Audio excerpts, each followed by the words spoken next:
Want to improve your videos? Then you need to increase your audience retention. This is the reason why. When people watch your videos for longer, it means they like your video. To do this, you need to hook people in the first 15 seconds.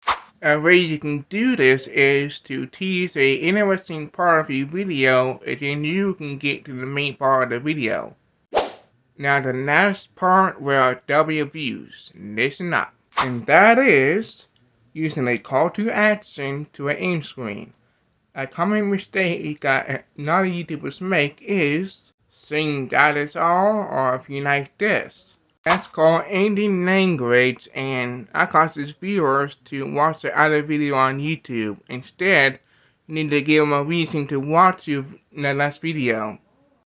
Or you can put past the viewer and let YouTube pick out the video for you. And your call to action will sound like this. YouTube thinks you like this video, so go ahead and click on it, and I'll see you on the next video.